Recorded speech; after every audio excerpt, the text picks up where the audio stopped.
Assalamualaikum warahmatullahi wabarakatuh. Saya Janya Sanca Bacitarsai dengan NIM 1513620072 ingin mempresentasikan pengaruh pembelajaran virtual menggunakan metode tugas proyek pada siswa SMKN 1 Jakarta dengan dosen pengampu Dr. Arum Setiawati dengan mata pelajaran metode penelitian. Pengaruh pembelajaran virtual menggunakan metode tugas proyek pada siswa SMKN 1 Jakarta. Pendahuluan, pembelajaran jarak jauh atau PJJ yang dikenal juga dengan pembelajaran virtual telah muncul sejak lama di Indonesia, yakni pada tahun 1980. Pembelajaran virtual ini merupakan salah satu langkah dalam melakukan penyesuaian dan pemanfaatan kemajuan teknologi. Karena seperti yang telah diketahui, kemajuan teknologi dunia sekarang ini berjalan dengan sangat pesat sekali, sehingga apabila pembelajaran tidak dapat mengimbangi dari kemajuan teknologi, maka pembelajaran dapat ketinggalan zaman. Pembelajaran virtual merupakan suatu langkah untuk menjadikan pembelajaran menjadi semakin atraktif dan mengasyikkan. Akan tetapi, di masa pandemi COVID-19 dan wabah virus Omikron yang terjadi sekarang ini, menjadikan pembelajaran virtual sebagai metode dan model pembelajaran di Indonesia, yang mana semua pembelajaran dan materi diajarkan secara virtual melalui berbagai platform yang ada seperti Zoom, Google Meet, Google Classroom, Ruang Guru, Kuiper, dan berbagai platform digital lainnya dalam menunjang pembelajaran virtual. Penggunaan metode pembelajaran yang tidak bervariasi dapat mengakibatkan siswa merasa jenuh dan bosan, sehingga proses pembelajaran kurang efektif dan tujuan pembelajaran tidak tercapai seperti yang diharapkan. Berdasarkan pada tanggapan beberapa siswa tentang metode ceramah yang digunakan guru dalam mengajar, mereka cenderung merasa jenuh dan bosan selama pembelajaran karena guru hanya berceramah dalam penyampaian materi. Oleh sebab itu, untuk menciptakan proses pembelajaran yang lebih efektif, meningkatkan interaksi yang terjadi pada siswa, dan dapat meningkatkan keaktifan belajar siswa, maka perlu diterapkan metode mengajar yang bervariasi di dalam proses pembelajaran. Pembelajaran virtual. Pembelajaran virtual merupakan suatu pembelajaran yang mengimplementasikan internet sebagai medianya, sehingga melalui media internet tersebut menjadikan pembelajaran dapat dilakukan dengan cakupan yang lebih luas dan tentunya tidak ada batasan dalam menampung siswanya, menurut Bill Faki dan Komarudin tahun 2015.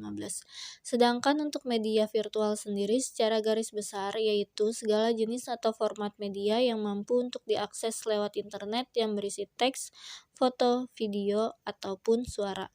Pembelajaran virtual pun dapat juga dikatakan sebagai pembelajaran daring atau tidak langsung, karena sistem pembelajaran yang diimplementasikannya digital yang tersedia yang berguna dalam membantu proses belajar mengajar walaupun jarak jauh. Pembelajaran virtual ini pun memiliki tujuan untuk menghadirkan kepada khalayak mengenai layanan pembelajaran yang berkualitas serta juga bermutu dalam jaringan yang memiliki sifat masif dan terbuka sehingga memiliki peluang lebih besar dan lebih lebar untuk menjangkau siswa lebih banyak dan lebih luas lagi. Metode pembelajaran menggunakan tugas proyek. Proyek adalah tugas yang kompleks, berdasarkan tema yang menantang dan yang melibatkan siswa dalam mendesain, memecahkan masalah, mengambil keputusan, atau kegiatan investigasi.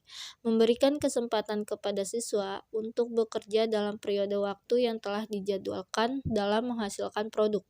Menurut Thomas Mergendler dan Michelson tahun 1999.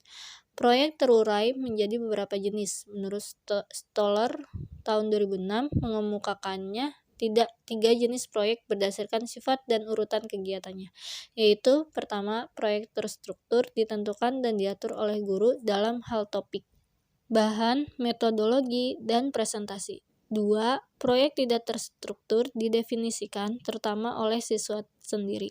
3. Proyek semi terstruktur yang didefinisikan dan diatur sebagian oleh guru dan sebagian oleh siswa. Teknik pengumpulan data. Yang pertama, observasi. Observasi yang dilakukan pada teknik pengumpulan data ini adalah dengan melakukan observasi non-partisipatif, karena peneliti cukup bertanya dan mendokumentasikan atas jawaban yang peneliti terima. 2. Data primer. Berasal dari wawancara terstruktur menggunakan wawancara dan kuesioner yang telah disediakan sebelumnya oleh peneliti sebelum turun ke lapangan. 3. Data sekunder. Pengumpulan data ini bersumber dari beberapa media yang menyajikan data tentang pembelajaran virtual tersebut. Instrumen penelitian. Instrumen penelitian merupakan alat yang diperlukan untuk mendapatkan informasi.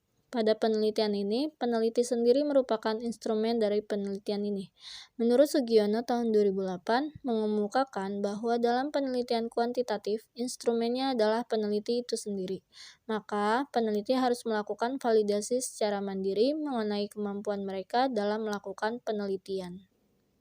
Teknik analisis data. Untuk menganalisis data, pada penelitian kuantitatif ini, teknik analisis data yang dipakai ialah metode statistik, karena ditujukan agar mampu memberikan jawaban atas rumusan masalah atau melakukan uji hipotesis yang telah dirumuskan pada penelitian.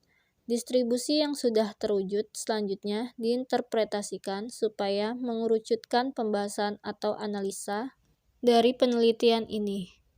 Sekian dari presentasi yang sudah saya berikan, kurang lebihnya mohon maaf. Terima kasih atas perhatiannya. Wassalamualaikum warahmatullahi wabarakatuh.